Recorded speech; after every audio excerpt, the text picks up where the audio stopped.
In 1870, Heinrich Schliemann, an inquisitive man with a passion for cultural preservation, set out to find the lost city of Troy. Armed only with a copy of Homer's The Iliad, he believed that the epic poem accurately described major landmarks along the way. His determination led him to uncover the truth behind the lost city. Now, like Heinrich, I too have spent countless nights reading footnotes and chasing rabbit holes. This has led me to a firm belief that our understanding of ancient civilizations and potentially their timelines may be off. Let's take a look at 3 of the many fascinating reasons why I chose to question the status quo: cultural loss, catastrophe, and misinterpretation. The Younger Dryas period marked the end of the transition out of the Ice Age. But unfortunately, around 12,900 years ago, a catastrophic event brought us right back into another Ice Age. According to a 2018 news article in Science News, Earth was abruptly plunged back into a deep chill. Temperatures in parts of the northern hemisphere plunged to around 8 degrees Celsius colder than they are today. Now, this only lasted about 1,200 years, but this would have had profound effects on anybody who lived through it. Researchers believe that a sudden influx of fresh water into the Atlantic Ocean disrupted ocean circulation, causing the cooling. However, it is still a topic of debate today.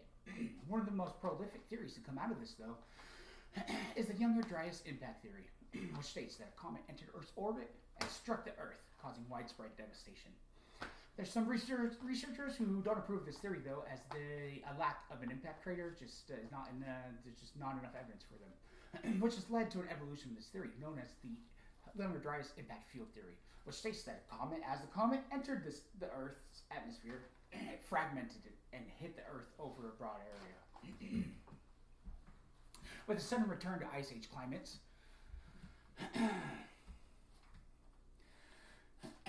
this would have had a profound effect on not only the environment, but on the people as well.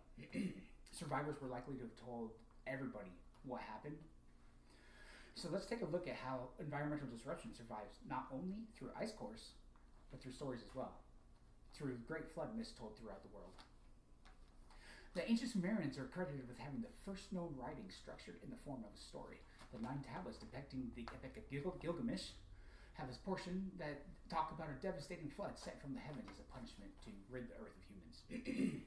The god Ea came down from the heavens to his favorite human, Utnapishti, to warn him about the coming danger and to build a boat that can carry his villagers and a pair of every animal. The Hebrews also have a flood tale as well. It's probably the most prevalent of all of them, as we all know Noah and his ark. Now, the similarities between the ancient Sumerian tale and the Hebrew tale are just too big to ignore. Both have a hero who saves himself, his loved ones, and the animals. Since they both came from the Mesopotamian area, it's not too much to say that these are probably just two separate interpretations of the same exact event. The ancient Greeks also had a great flood myth. Funk and Wagnall's encyclopedia says that Plato described Atlantis as a powerful civilization that sank into the sea, like the Sumerians, also as a punishment from the gods. Now, while mainstream archaeology does not agree with my next theory, there are some out there who believe that given the timeline of when Plato wrote Timaeus and Critias in 350 BCE, about Solon hearing the tale in 600 BCE from Egyptian priests whose family preserved the tale for the last 9,000 years, that would put the destruction of Atlantis around 13,000 years ago. Do you remember what else happened around 13,000 years ago? That's right, the Younger Dryas impact theory. On the brink of extinction, humanity likely migrated and to find a more suitable place to inhabit. Let's take a look at how this would have caused technology to be lost by examining the mysterious construction of megalithic structures. The massive monolithic stones in Baalbek Quarry are a testament to the engineering skills of the ancients. They were able to cut these massive limestone blocks to geometric perfection. With limestone being one of the hardest substances known to mankind, that is not a feat that we can currently do today with our current technology. In 1870, a 1770, a group of Russians took 400 men. And over the course of 9 months, they were able to move a 1,250-ton limestone block known as the Thunderstone a little under 4 miles. By using roller cap stones, they were able to get the stone through the swampy water about 150 meters a day. They even had to specially build a barge large enough to carry it, and even that had to be flanked on both sides by full-size naval warships as they got it across the Baltic Sea. Now, the Great Pyramids of Giza are a wondrous feat. There's no denying that.